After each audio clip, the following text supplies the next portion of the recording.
Bueno, empezamos. Entonces, bueno, pues nada, moi bons días a todas e a todos. Comparezco para darlles conta do resultado da Consello da Xunta que se acaba de celebrar. Como saben, o presidente da Xunta de Galicia está nestes momentos desplazándose cara a Madrid, onde hoxe ás 4 da tarde vai manter unha reunión de traballo coa vicepresidencia cuarta do Goberno e ministro de Transición Ecolóxica para levar na senda importantes temas para a nosa comunidade autónoma e, polo tanto, voulles dar eu conta dos acordos máis importantes que hoxe acadou o Consello da Xunta. Comezo, como é habitual, coa situación sanitaria. A día de hoxe están activos 10.908 casos de COVID na nosa comunidade autónoma, dos cales 180 se atopan ingresados na unidade de cuidados intensivos, que supón un 29% menos que a cifra máxima acadada no pico desta ola. 683 están ingresados, pero en planta, non en UCI, en hospitalización convencional.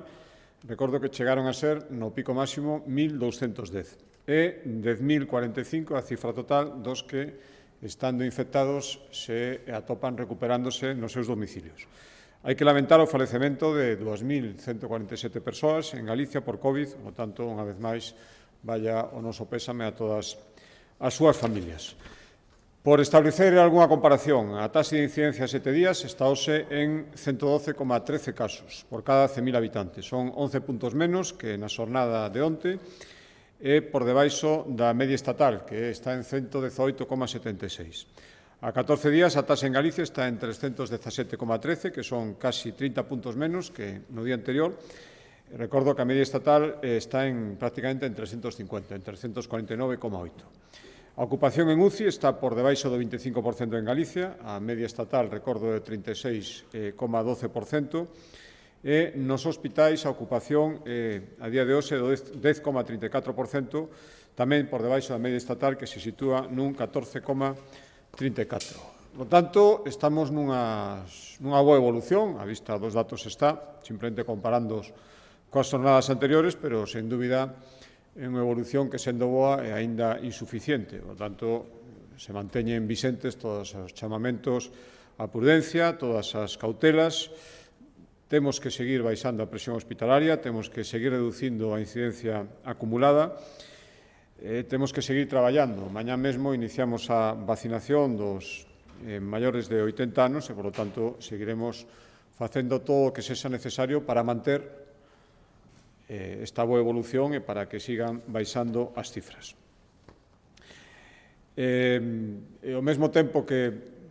estamos traballando activamente no eido sanitario e facendo un chamamento aos cautelas tamén para manter estas garantías sanitarias, temos que seguir traballando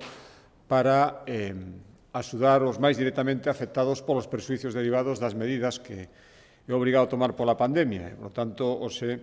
como vostedes coñecen, publicamos no Diario Oficial de Galicia a primeira, a máis cuantiosa, das dúas liñas do segundo plan de rescate, ten un total de 75 millóns de euros, ou se publicou no DOGA a primeira destas dúas publicacións das que consta este plan de rescate. En total, recordo, os plans de rescate van supoñer 160 millóns de euros en apenas 4 meses. Tanto a Xunta de Galicia está cumprindo o compromiso cos máis afectados de arbitrar as axudas directas, que é o que nos pide neste momento, e volvemos a facer ese chamamento, igual que fan os hostaleiros, igual que fan os autónomos, as micropemes, a implicación das restantes administracións, moi especialmente da administración do Goberno Central, que leva moito tempo dicindo que se vai comprometer as axudas directas, pero o certo é que estamos na segunda metade do mes de febreiro, esas axudas directas siguen sin aparecer e agora falan de que en marzo poderá ser. Por lo tanto, mentras a Xunta de Galicia en 4 meses pon a disposición 160 millóns de euros, seguimos á espera das medidas do Goberno Central e de outras moitas administracións locais. É certo que hai administracións locais que se están implicando igual que a Xunta, pero hai outras moitas que ainda deben facelo. Máis alá deste apoio económico,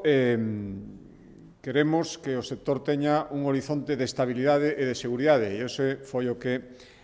analizou o Consello da Xunta de Galicia, ese plan de hostelería segura, que o que vai permitir, xa digo, retomar a actividade con 3 piares fundamentais. Un é a máxima seguridade para acceder aos locales, unha vez que volvan a funcionar, os locales de hostelería. Tamén a máxima seguridade para detectar rapidamente un posible gromo que se poidera producir ou poder estar relacionado con calquer local de hostelería, e tamén ter o máximo control das persoas clientes deses locales mentres estén funcionando. O digo, xa coñecen, abordamos o pasado luns con representantes de hostelería aspectos xa deste protocolo, deste plan de hostelería segura. Falamos da necesidade de indicar que conste claramente nun lugar visible, nun modelo normalizado, o aforo que pode ter ese local máximo, de acordo coas indicacións sanitarias do Comité Clínico, tamén recordar a necesidade de cumprir as distancias de seguridade, e tamén a posibilidade de poñer en marcha un sistema de rexistro e rastreo, en principio voluntario, pero intentaremos generalizar o máximo posible, xa digo, para facilitar a localización dos clientes en caso de que surxira un gromo. E hoxe seguimos, como decía, no Consello da Xunta de Galicia, avanzando neste plan de hostelería segura.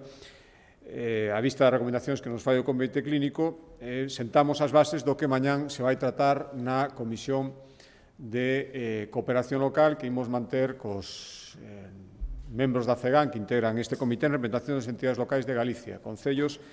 e deputacións. En que, basicamente, que foi o que hoxe tratamos e mañán proporemos? Pois demandar a necesaria, eu diría, imprescindible e obrigada por lei, por certo, Lei de Espectáculos Públicos de Galicia, que lle atribuye este obrigo aos concellos manter, de asegurar ou de controlar o cumprimento de medidas extraordinarias que se establezcan nun local aberto público, polas razóns que sexa. As casas das medidas sanitarias en caso de pandemia creo que un perfecto exemplo desto. Por lo tanto, queremos pedir a colaboración das policías locais nos concellos, nos máis de 100 concellos que en Galicia dispoñen deste corpo, e a colaboración tamén de outros concellos que, a súa vez, poden arbitrar outro tipo de recursos ou poñerse en contacto coas forzas e corpos de seguridade do Estado, forzas e corpos de seguridade do Estado, para, entre todos,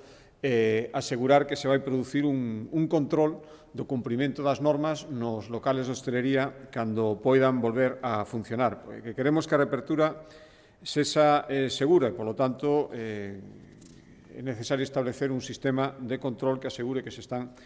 cumprindo estas normas cun único fin, que é garantir a seguridade e garantir unha permanencia nesas aperturas sin ter que volver a dar pasos atrás. Xa digo que a normativa autonómica, a Lei de Normativa de Espectáculos Públicos, di que son os concellos os encargados de controlar o cumprimento destas restriccións, poden facelo a través da súa policía local ou co apoio do resto de forzas e corpos de seguridade do Estado. No caso en que non dispoñan de policía local ou mesmo dispoñan dun corpo policial con 2 asentes ou menos. Creo que isto ao final é unha chamada a colaboración, é o que mañán imos facer, imos plantexarlle aos concellos un sistema, a Comisión de Cooperación Local será o foro para acordalo e concretalo antes de que se produzcan as aperturas, pero ao final o que lles imos pedir é que se controle que se están cumprindo unhas medidas de seguridade, unhas garantías elementais, pero moi importantes. Comprobar que, como decía antes, que o local informa en todo momento do seu aforo máximo, permitido, de acordo coas recomendacións sanitarias, que se está respetando o horario de apertura e, sobre todo, o horario de peche, e que tamén os clientes que se atopen dentro do local estén respetando as distancias de seguridade,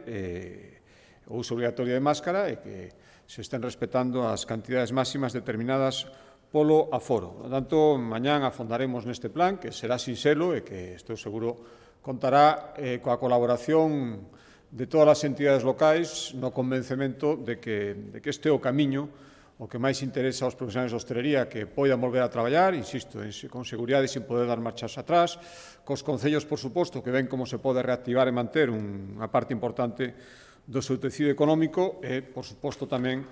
contribuir a manter unha seguridade sanitaria que é fundamental tamén para conter a pandemia e que as cifras sigan baixando. Xa digo que hoxe analizamos este plan, esta necesidade de colaboración dos concellos na súa posta en marcha e mañán daremos traslado do que o foro adecuado e máis, e moi oportuno, os concellos na Comisión Galega de Cooperación Local.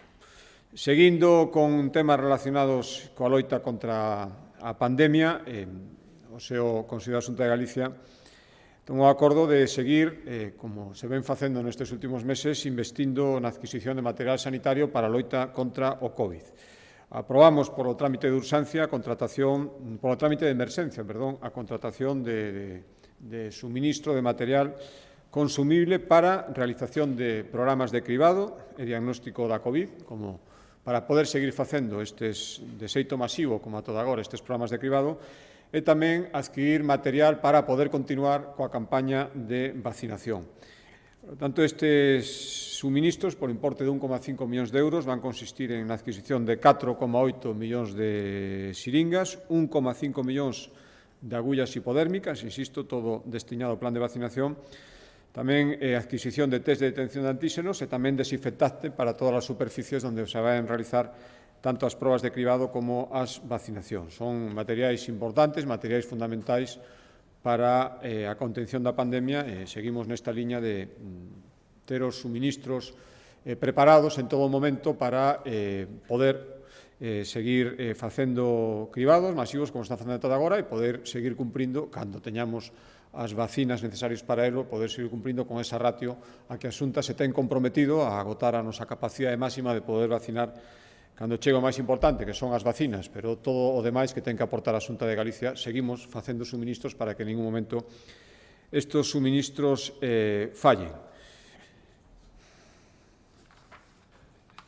Deixando atrás os temas directamente relacionados coa COVID, que veu o Consello da Xunta de Galicia, cambiamos de consellería e abordamos un tema, creo que moi importante tamén, relacionado co ámbito de infraestructuras, se me permiten, relacionado coa vida diaria de moitísimos miles de galegos e galegas e cunha importancia, creo que, moi grande, tanto para a súa vida diaria como, sobre todo, tamén para a súa economía e os seus petos. Me estou referindo a unha proposta que se acordou o Consello da Xunta de Galicia relacionada coas bonificacións da AP9. Saben vostedes que non é ningún segredo, a Xunta de Galicia, igual que facemos a maioría dos galegos, consideramos a AP9 a espiña dorsal que explica o movimento económico, o movimento social, tamén se mo permiten, dunha parte moi importante da nosa comunidade autónoma e, polo tanto, todo o que ten que ver con ela ten que ser sempre asuntos moi sensibles e moi ben pensados para facer plantexamentos razoables e, sobre todo, realizables, como que agora lles vou a trasladar. Consideramos sempre a evolución das peaxes moi prexudicial para os galegos, a evolución das peaxes da AP9, case como un agravio, vendo o que está pasando noutras comunidades autónomas. E o certo é verdade que ahora mesmo a AP9 ten as tarifas, prácticamente as tarifas máis altas de todo o Estado. Levamos moito tempo solicitando dende a Xunta de Galicia a anulación das subas extraordinarias das peaxes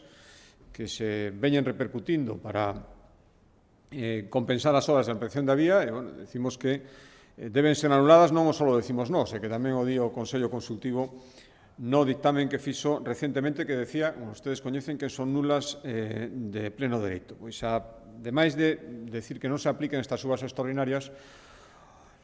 reclamamos tamén, e vimos reclamando, que se cumpra simplemente o prometido, que estaba comprometido xa no ano 2018, dende o goberno do anterior presidente, Mariano Rajoy, que era, por un lado, que se libere xa dunha vez a peaxe de Redondela, moitas promesas, pero non vemos movimientos,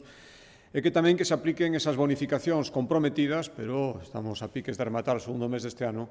e das que pouco ou nada se sabe. É certo que temos un anuncio do actual goberno, pero que ese anuncio estivo realizado hai xa meses e non se veron máis avances, máis concrecións. Vimos realidades que o pasado 1 de xaneiro a AP9 foi a autoestrada que máis subiu de toda España e que a peaxe de Redondela sigue igual sin realizarse bonificacións e sin liberarse esa peaxe. Por lo tanto, de aí esta proposta que hoxe avaliou o Consello da Xunta de Galicia e que vai directamente dirixida a quen pode poñer en práctica, que é o Goberno Central como titular da vía, polo menos até que se resolva. Agardamos que favorablemente a proposta de transferencia que agora mesmo se está tramitando no Congreso dos Diputados. En que consiste este plantexamento? Bueno, pois a Xunta o que fai é plantexar un modelo de descontos para eses 50 millóns de euros que están consignados nos orzamentos xerais para descontos nas peaxes da P9, pero que a día de hoxe non está máis que consignados. O que queremos é que mobilizalos e que se traduzan en unhas bonificacións útiles e xustas e que en ningún caso supoñan un enriquecemento da concesionaria. Tampouco un empobrecemento, pero en ningún caso un empobrecemento con eses 50 millóns que son cargos públicos. Ahora intentarei explicar, polo menos, as dúas propostas principales. Haberá máis que nos sucesivos días irá desgranando a conselleira de Infraestructuras, pero as dúas principais, que foi as que hoxe tratou máis pelo mío do Consello da Xunta, son as seguintes. Unha que se basearía nunha gratuidade do viaxe de volta para todos os vehículos lixeiros, feitos en calquer día da semana, é dicir, gratuidade en todos os viaxes de volta, e unha segunda que implicaría descontos do 60% en todas as viaxes de ida e de volta que fagan os vehículos de categoría pesada. Por desgranarles un pouco máis, para os vehículos lixeiros, esta proposta de gratuidade dos viaxes de volta. Xa digo, sería en calquer día da semana e, ademais, engadiríamos unha segunda proposta dentro desta proposta xeral, que sería que nos viaxes de ida, insisto, a proposta é que os de volta sexan todos gratuitos, pero un desconto adicional nos viaxes de ida dun 25% para aqueles que volvan nun intervalo de 24 horas. Cando a volta se produza nun intervalo de 24 horas desde a ida, que esa ida teña tamén un desconto do 25%. Decimos 24 horas, non decimos o mesmo día, natural, porque estamos pensando en moitos traballadores. Isto é unha proposta dirixida especificamente a xente que se despraza por motivos laborales. Ás veces os que traballan a turnos, profesionais sanitarios, por exemplo, van un día e volven no seguinte dentro do intervalo de 24 horas. Por iso a proposta sería en intervalo de 24 horas, non a xornada, e sería para días de luns a sábado, non incluir esta proposta os domingos e os festivos. Xa digo que isto está moi calculado para pensar que estamos manexando 50 millóns de euros e, polo tanto, as propostas se modulan en función desa cantidade despois de moitas análises. E, respecto á proposta referida aos vehículos pesados, está, lóxicamente, dirixida dun xeito moi directo o sector do transporte de mercadorías e creemos que ten moitas ventaxas. Fomenta o uso das autoestradas para descongestionar as vías convencionais de comunicación, aumenta, polo tanto, a seguridade viaria, fai máis competitivo esta actividade económica de transporte por estrada e, polo tanto, creemos que esta proposta de bonificación do 60% de todos os viaxes, e tanto ida como volta aos vehículos pesados, está perfectamente justificada, ademais de disminuir, por certo, seguro as tasas de siniestralidade. Xa digo que hai máis propostas, isto un plan moi meditado que non tería estas dúas únicas propostas, pero creemos que estas son as fundamentais, as que poden ter máis alcance respecto ao número de usuarias, son as que hoxe, como decía, tratou máis polo miúdo o Consello da Xunta de Galicia. Insisto que é unha proposta sólida, unha proposta que creemos que é eficaz e que pode funcionar perfectamente, está máis baseada no coñecemento que ten a Xunta de Galicia, da primeira man, do noso territorio, da nosa rede de estradas, dirían todas afectadas, tanto a AP9 como aquelas que queremos descongestionar e que pensamos que se faría con esta proposta, e, sobre todo, está amparada con cifras. Digo que sabemos que nos movemos neses 50 millóns consignados e, polo tanto, aquí se tivo en conta, se considerou tanto a perda de ingresos para a concesionaria, pero tamén que se vai producir un incremento do tráfico inducido por estas medidas e que tamén haberá unha suba dos custos de conservación da vía por estas propostas e, en definitiva, creemos que, tendo en conta estes 50 millóns que están consignados presupostos xerais do Estado, se consugaría todo de forma que a concesionaria non suporía un maior coste, pero tampouco lle suporía un beneficio estes 50 millóns. O beneficio sería directamente para que ten que ser, que son os usuarios da AP9.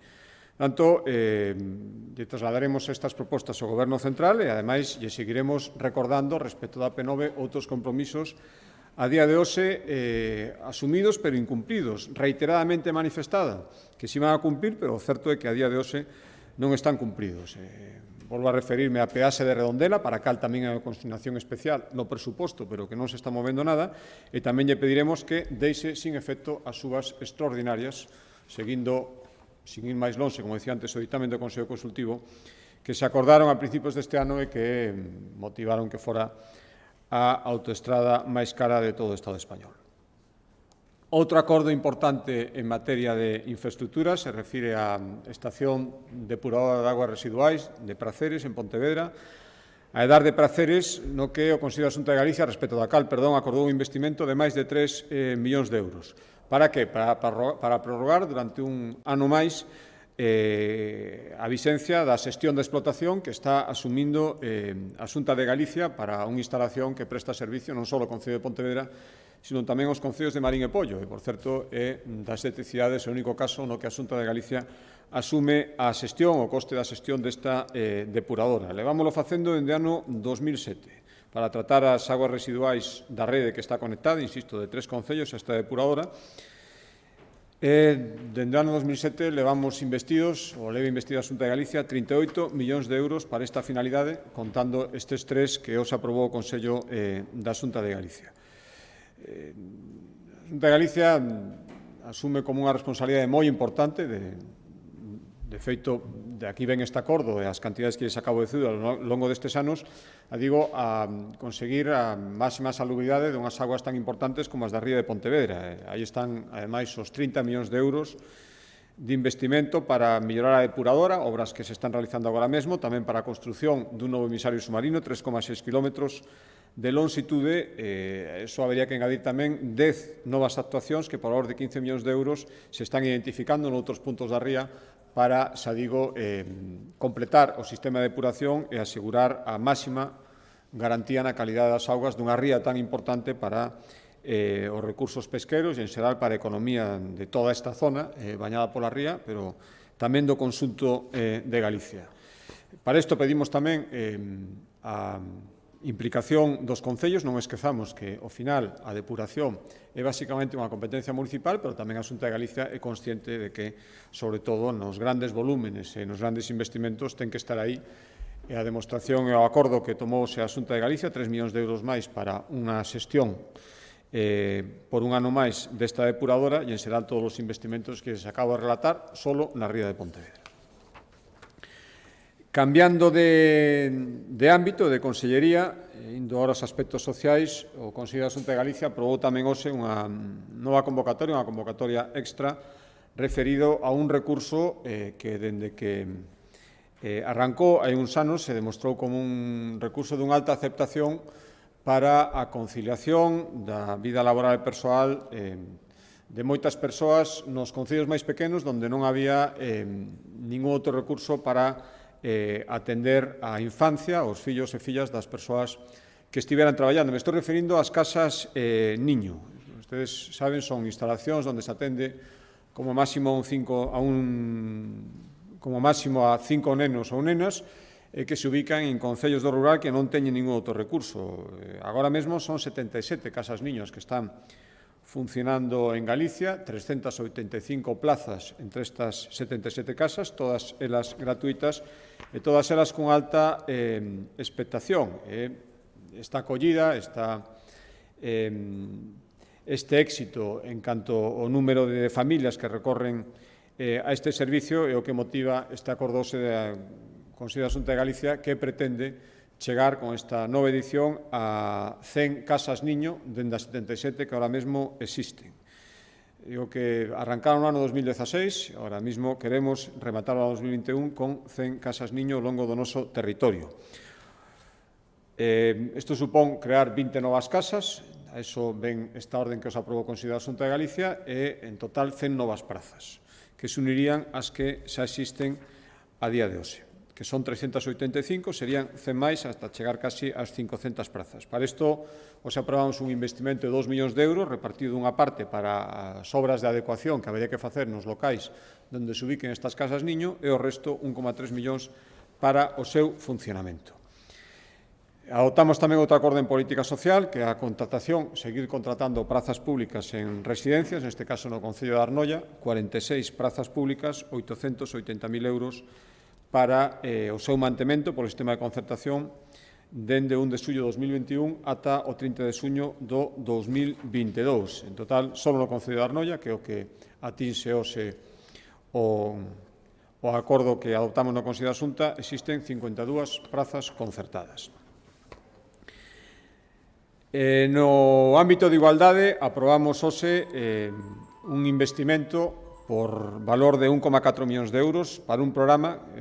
se fixo o ano pasado tamén, cun investimento menor, 1,3, aumentamos 100.000 euros, que son as axudas destinadas a financiar por entidades sin ánimo de lucro programas específicos para apoiar a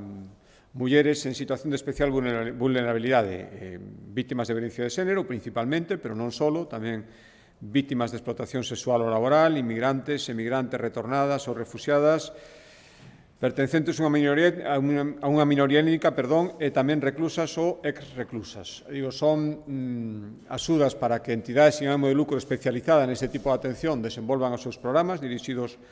a estas mulleres que basicamente se centran en atención psicolóxica, asesoramento xurídico, mediación, adquisición de habilidades persoais e sociais ou apoio ou orientación laboral. E isto, basicamente, teñen un marcado cariz dirixido á empregabilidade destas mulleres, a mellorar esta empregabilidade, feitos resultados acadados nestes últimos anos, pois fan alentar o éxito destes programas e por eso este ano volvemos a repetilos. Son axudas máximas de 40.000 euros por entidade. O pasado ano foron 74 as entidades que recibiron este tipo de axudas e se nos vamos ao 2009, que é onde empezou este programa, xa foron 682 entidades e casi 13 millóns de euros investidos. Rematado este apartado máis de carácter social, pasamos ao esencialmente económico cun acordo promovido, elevado ao Consello pola Vicepresidencia Segunda, referido á declaración dunha empresa como iniciativa empresarial prioritaria. Saben vostedes que xa o Consello da Xunta de Galicia o pasado ano catalogou dúas empresas en Galicia con esta calificación, unha é Hijos de Carlos Salvo, para a construción dunha nova planta productiva no polígono de Salvaterras Neves, na Plisán, e outra foi Aluminios Cortizo para a creación dun campus tecnolóxico no Concello de Padrón. Pois, solo estas dúas iniciativas empresariais prioritarias supuseron a creación, ou van supoñer a creación de 350 postos de traballo e investimentos por 60 millóns de euros. Pois, seguindo con esta liña, o Consello da Xunta de Galicia acordou declarar esta terceira iniciativa empresarial prioritaria para o proxecto que presenta o Biganic Ibérica, que consiste na ampliación e modernización dunha planta productiva que existe agora mesmo, que esta empresa ten xa no municipio de Monforte de Lemos, e que quere ampliar para crear 50 novos postos de traballo directos e investir 16 millóns de euros. Recórdolles que esta, basicamente, son máis cousas, pero o máis importante, consecuencia destas declaracións de iniciativa empresarial prioritaria é que todos os prazos administrativos que dependen da Xunta de Galicia quedan reducidos a mitade, coa intención precisamente de intentar acelerar, por suposto cumplindo todos os requisitos da normativa, a implantación destes programas que consideramos estratégicos e ampliamente beneficiosos. En el caso do Bigámic, o que pretende esta empresa é mellorar a súa capacidade productiva e tamén a súa competitividade. O que vai facer é establecer unha nova liña de fabricación de leite en pó para alimentos infantís de alta gama, con destino a exportación, na súa inmensa maioría, e tamén unha planta de elaboración a partir da nata principalmente de leite de ovella e de cabra, facer aceite de manteiga, que é a base para elaborar outros moitos produtos alimenticios. Ademais, este proxecto a ninguén se lle escapa que ten un efecto dinamizador na gandeiría, todo de estas especies que les decía, ovella principalmente, na gandeiría de toda a nosa comunidade autónoma, especialmente dos lugares que estén máis próximos a esta nova planta de produción que os apoiamos con esta declaración. Outro acordo da Vicepresidencia Segunda ten que ver coa activación de dúas novas edicións de dous programas que se demostraron ser programas de éxito, que son o programa Principia e o programa Talento Sénior. 2,1 millóns de euros aprobouse o Consello da Xunta de Galicia para dous programas que o que buscan é xerar, atraer e tamén reter, moi importante, talento na nosa comunidade autónoma. O programa Principia é algo máis de 1 millón de euros, 1.080.000, o que busca é facilitar que as empresas e organismos contraten persoal mozo ata 35 anos para incorporalos a tarefas de I+D+I durante un ano como mínimo en todas estas empresas. A axuda é de 10.000 euros para axudar a contratación destas persoas. 100 mozos e mozas de menos de 35 anos pretendemos que se contraten con este programa Principia. O programa Talento Sénior o que busca é que se contraten ata 14 tecnólogos que sean investigadores doutores e que teñan xa máis de 5 anos de experiencia. Son programas de éxito, como decía, nas anteriores convocatorias, se permitiu a incorporación, en moitísimos casos a permanencia, de casi 600 profesionais cualificados, 578, e, máis xa digo, con emprego de calidade. As características de feito destes dos programas para determinar que contratacións apoian, pois se basan no carácter indefinido, eso se apoia máis, lóxicamente, dos contratos que se fagan, canto máis duración, máis puntuación a hora de dar estas axudas, tamén canto máis salario e tamén canto máis plans de formación. Xa digo que buscan emprego de calidade nun sector tan importante como I+D+I, que traballen e que sigan traballando e que permanezcan aquí en Galicia. Cambiando de Consellería de Eido a Consellería do Mar, levou un acordo a Consello da Xunta de Galicia que se refire a ampliar as acreditacións que ten o Intecmar, o Instituto Tecnolóxico para o Control do Medio Mariño de Galicia, para seguir facendo ensaios. Ahora mesmo está acreditado para facer ata 23 ensaios, se engaden 4 máis que teñen que ver co estudio de toxinas paralizantes nos moluscos, co estudio da presencia de metais pesados nos alimentos mariños e con influencia de distintos tipos de residuos que se atopan no medio mariño na alimentación. En definitiva, creemos que é fundamental tamén, dada a potencia da nosa industria pesqueira e a nosa industria alimenticia, que este instituto, este organismo de referencia público da Xunta de Galicia, poida seguir acreditándose, por tanto, capacitándose para facer todavía máis investigacións e siga consolidando a súa categoría de centro de referencia. Coñeceuse tamén o Consello da Xunta de Galicia o balance da calidade das augas para baño público da nosa comunidade autónoma. Hai un programa de vixiancia das zonas de baño que no ano 2020 arrosou unhos resultados, se mo permiten, creo que moi alentadores e que falan ben as claras da calidade das nosas augas como recurso tamén turístico, como recurso de atracción de visitantes e, por suposto, de disfrute por os propios galegos e galegas. Decirles que casi o 98% das augas que foron analizadas foron 490 zonas de baño a través de 507 puntos de mostraxe, e casi o 98% tiveron a clasificación sanitaria o excelente ou boa. Por detallarles un pouco máis, o 90,5%, é dicir, 9 de cada 10, tivo unha cualificación excelente e o 7,3% unha nota boa. A calificación excelente é a mellor dos últimos 10 anos, esta porcentaxe de máis de o 90% de augas excelentes é a mellor, desde ese punto de vista, que o temos nos últimos 10 anos. No 2011 estábamos no 70%, e agora estamos no 90,6%. Decilles, polo outro lado, polo lado da insuficiencia, decir que só un 2% tivo unha cualificación suficiente e só un 0,2% unha cualificación insuficiente, polo tanto, en ningún caso aptas para o baño. Por lo tanto, se trata de unha mellora constante na que temos que seguir perseverando e na que probablemente actuacións como a que antes me refería de investimentos en estacións depuradoras de augas residuais teñen tamén a súa influencia sin ninguna dúbida. No eido máis eminentemente xurídico e tamén no eido deportivo, o seu Consello da Xunta de Galicia acordou a suspensión temporal dun expediente sancionador que estaba aberto e que se estaba tramitando dende a Xunta de Galicia contra o Clube de Fútbol Fuenlabrada e a Liga de Fútbol. A vista dos últimos informes periciais recibidos, tomamos esta determinación de suspender temporalmente este expediente. Bueno, saben que no pasado mes de agosto se abriu este expediente, tanto a Liga como o Clube Fuenlabrada, despois de esa decisión que tomaron de desplazarse á cidade da Coruña para xogar un partido, a pesares de, eso apuntaban os indicios, de que eran coñecedores de varios positivos no seno do equipo e, por lo tanto, incumpriron as normas sanitarias acordando este desplazamento. No marco deste expediente sancionador que abriu a Xunta de Galicia, insisto, de carácter administrativo, se encargou un informe parcial a un reputado experto, o epidemiólogo, ben coñecido, por outra banda, o Dr. Juan Gestal.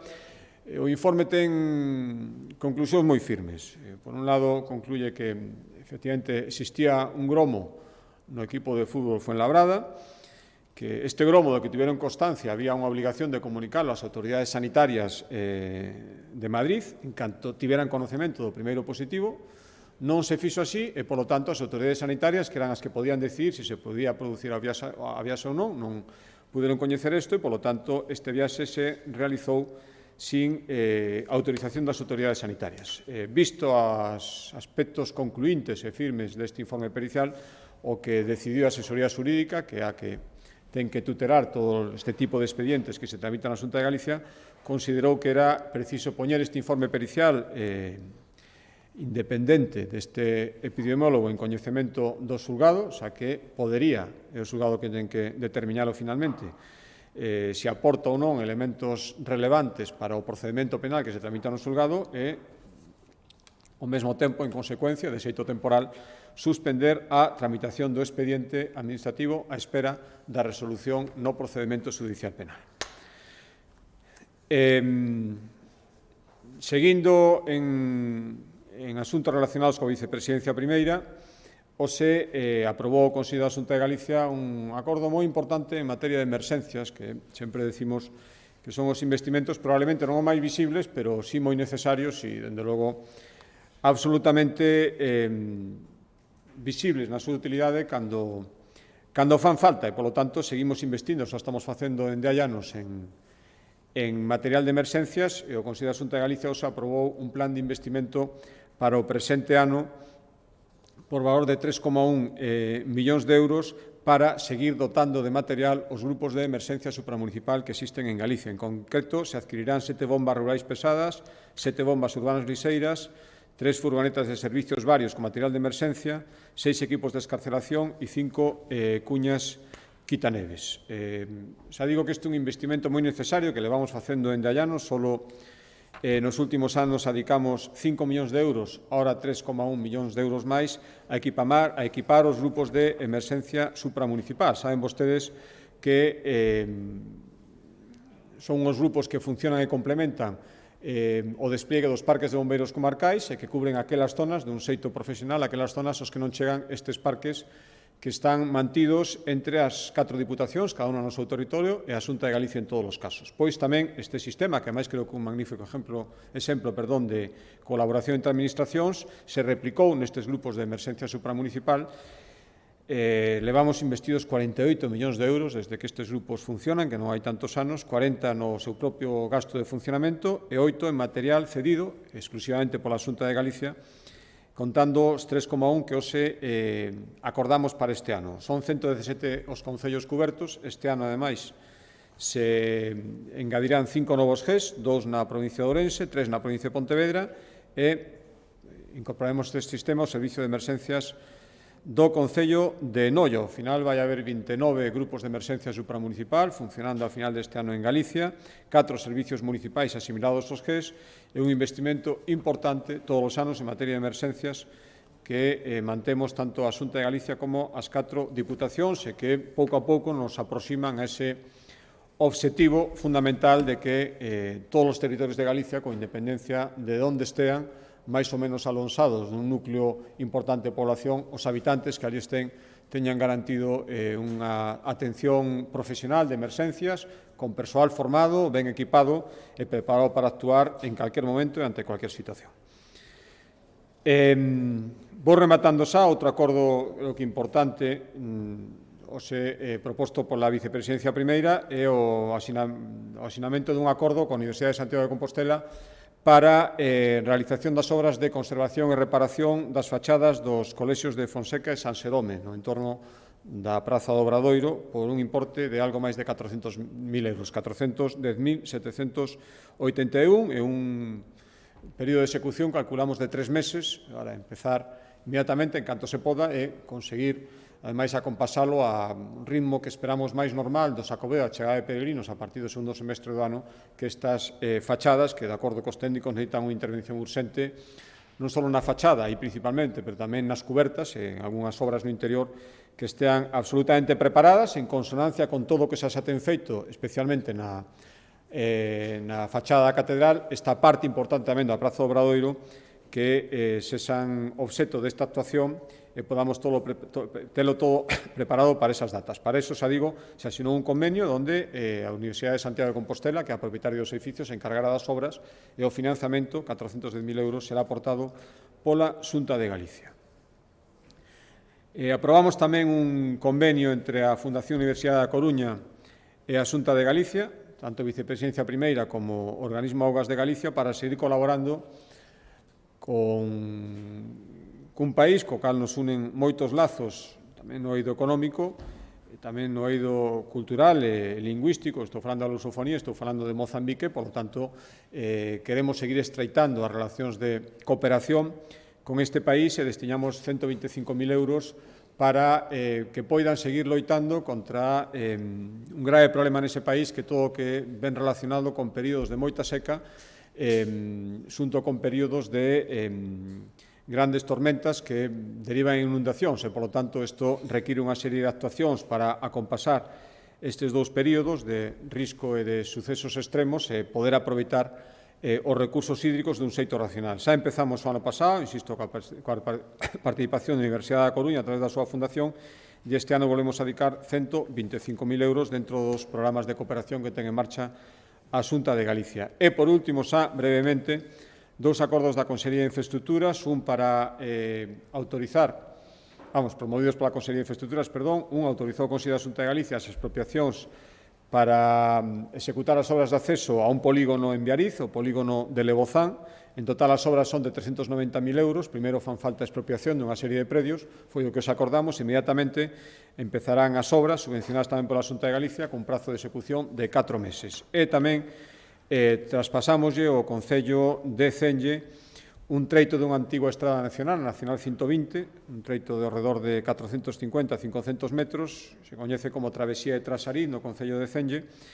Se vai humanizar toda esa queda dentro do núcleo urbano. Digo, antigo treito da Estrada Nacional, hai unhas obras de humanización e reforzo da seguridade, 170.000 euros, que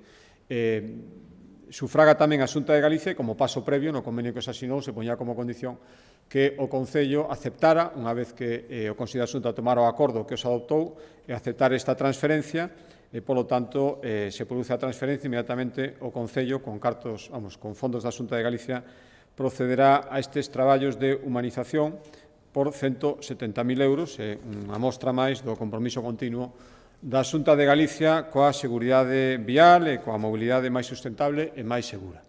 E estes son os acordos principais que hoxe adoptou o Consello da Xunta de Galicia e, como sempre, quedo á súa disposición para calquera pregunta que queran formular.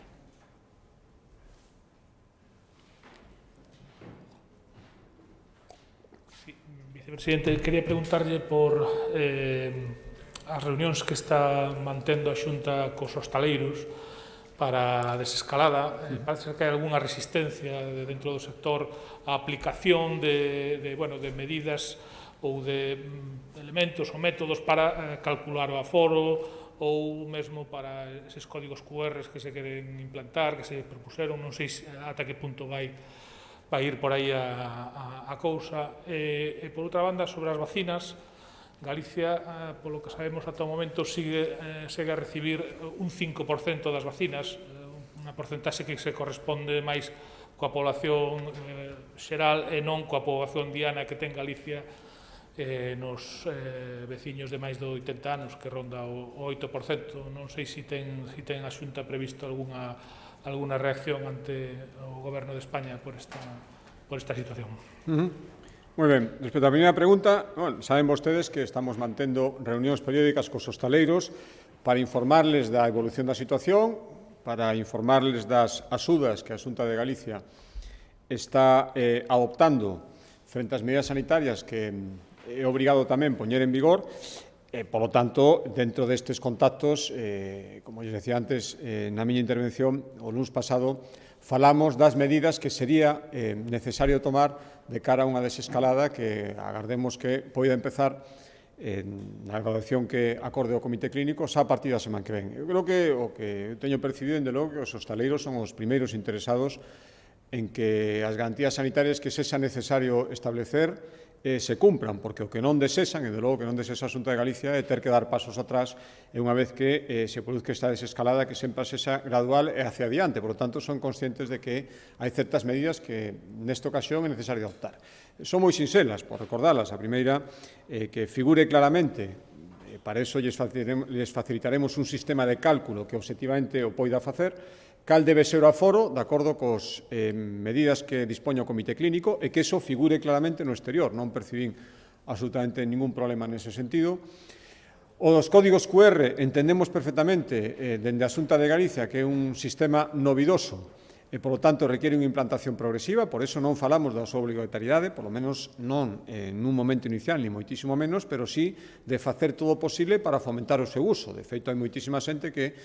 durante estes meses nos acostumamos a utilizar o código QR simplemente, pois a veces para consulta simplemente dos menús ou de calquer dato que estaba neste local de hostelería. Por tanto, é un recurso moi útil para localizar, se producir un gromo ás persoas que estiveron, e isto ao final vai en beneficio da saúde dos propios usuarios, e o que lles dixemos é que había que intentar implantar este sistema, insisto, non poñendo como unha condición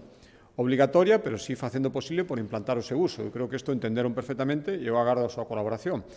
E despois, respecto á colaboración que llemos pedir aos concellos, só teño clarísimo que os propios hostaleiros son os primeiros interesados en que exista un sistema de control,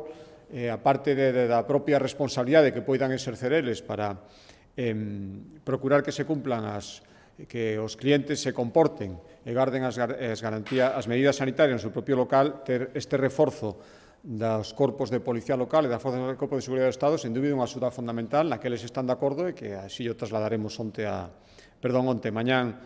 os representantes das entidades locais na comisión que temos ás 10:30 da mañá. Por tanto, eu non percibín en ningún caso, os representantes que estamos falando, que representan a inmensa maioría do sector, ningún tipo de resistencia, sino en todo o contrario. O que nos piden é que sexamos realistas, como creo que estamos sendo, e que sexamos conscientes de que algúns sistemas para implantarlos requerirán o seu tempo, pero que, sen dúbida, creo que todos coincidimos en que pouco a pouco,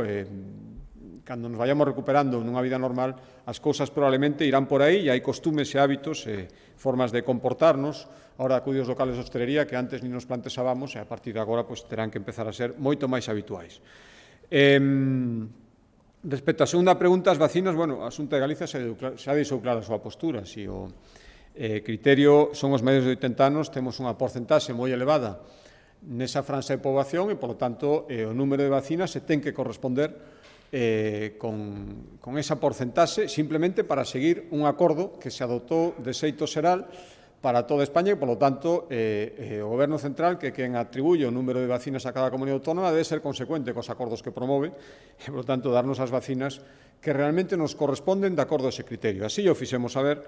e, polo tanto, agardo que entren en razón e que cheguen ese número de vacinas. E, dende logo, aparte de que chegue o número que nos corresponde, que chegue o número que se nos di que vai a chegar. Non é tanto, que tamén o é un problema de cantidade, dende logo, cantos máis teñamos,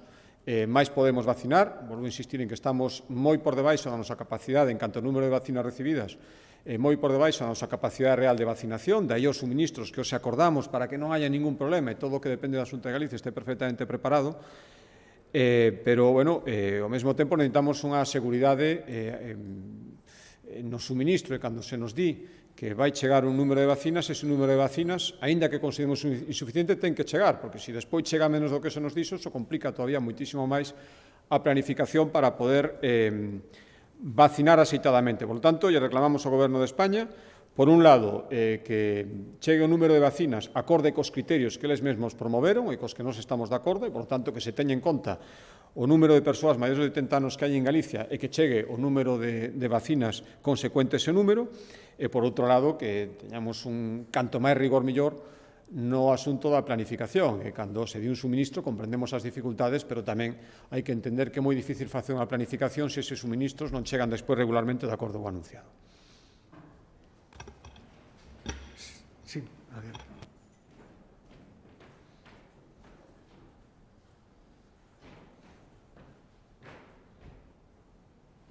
Sí, é só unha puntualización. Entendín que se refería á vacinación dos maiores de 80, como que iba a arrancar a partir de mañá, pero entendo que comezará o lunes 22. Era por concretar se houve algún cambio ou mantemos a data do 22. Igual entendín eu mal. Gracias. Pois son os datos que teño. De todas formas, quen lle pode dar o dato seguro é a Consellería de Sanidade que se vai encargar de todo o procedimento. Sí, temos algunha pregunta da xente que está seguido na videoconferencia. Xurxo Salgado, Galicia Confidencial.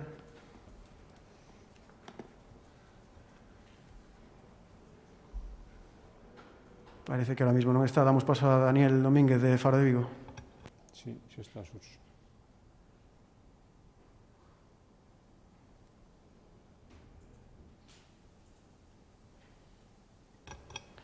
Xurxo, Dani, algunha pregunta? Xurxo, se quere, primeiro.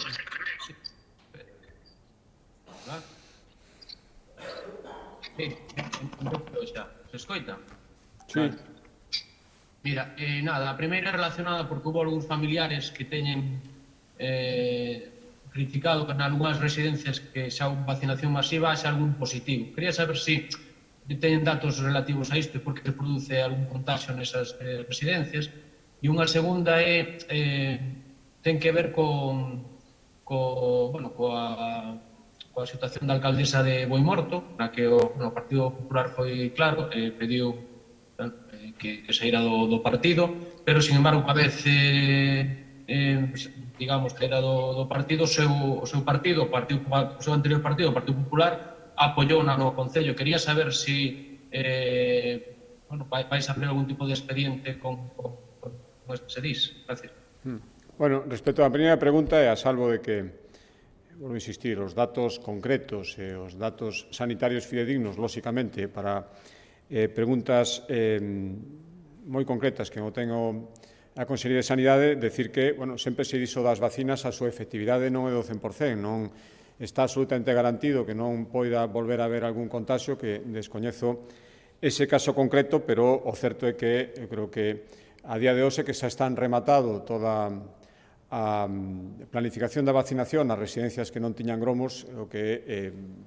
a comparación entre os contagios que antes se producían e os que se producen neste sentido fala ben as claras da eficacia das vacinas. Insisto, a salvo de algún caso concreto, sempre se dixo que a garantía do 100%, unhas vacinas que se están empezando a implantar, non podía existir. Xa digo, non conozco ese caso concreto, pero creo que as cifras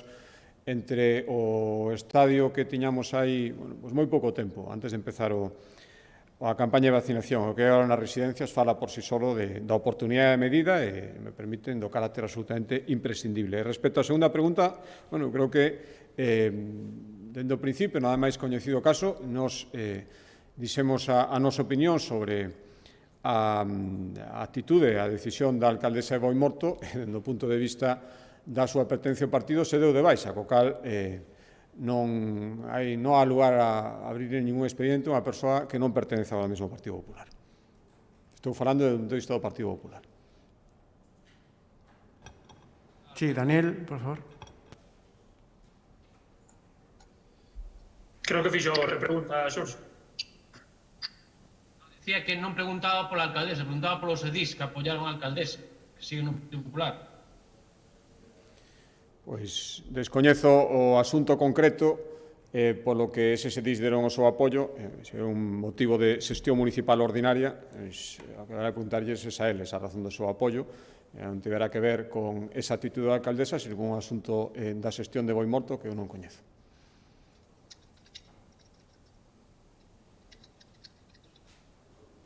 Vou eu. Sí, adiante, Dani. Bos días. Eu quería preguntar polo tema da autopista. Primeiro, se teñen algunha estimación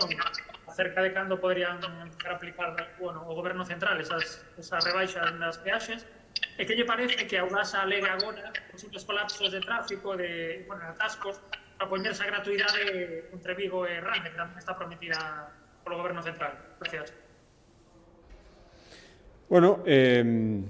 Cando se podían aplicar, que esta proposta da Xunta de Galicia nace precisamente ante a inactividade o decía na explicación deste acordo, si os presupostos figuran xa 50 millóns, e eses 50 millóns non se están aplicando cando se podían facer, pois alguén terá que facer algún movimento. As novas que coñecemos da AP9 en ningún caso son boas, non paralizado a rebaixa da peaxe en Redondela, a supresión, perdón, a bonificación ao 100%, subidas para convertilas na autoestrada máis cara de España, e, pola contra, todo o que ten que ver coa anulación de subas extraordinarias e, sobre todo, de aplicación deses 50 millóns, que está moi ben poñeros no orzamento, pero se non se moviliza, non teñen ninguna eficacia, de nada sirven. Por lo tanto, aí está ese plantexamento que, xa digo, estes días acabaremos de explicar e que inmediatamente lle daremos traslado ao Goberno Central. Estou seguro que isto é unha cuestión de vontade e se estiveran de acordo se podría aplicar dun xeito moi rápido e que se empezara a disfrutar canto antes. Xa digo que de nada vale ter 50 millóns de euros no orzamento se simplemente están pintadas nun papel e non teñen ninguna eficacia práctica, cando ademais están diseñados especificamente para isto que propón a Xunta de Galicia. Respecto da postura da concesionaria, bueno, saben vostedes cal é a nosa opinión respecto de moitas actitudes da concesionaria respecto a nova aplicación de bonificacións, suba de peaxes, unha serie de argumentacións que despois son desmentidas ás veces pola Xustiza, e estou seguro que en moitísimos casos pola opinión pública, co cal isto se trataría dun caso máis no que, bueno, lóxicamente, a opinión da concesionaria e a opinión da Xunta de Galicia diverse. Moi ben, moitas gracias.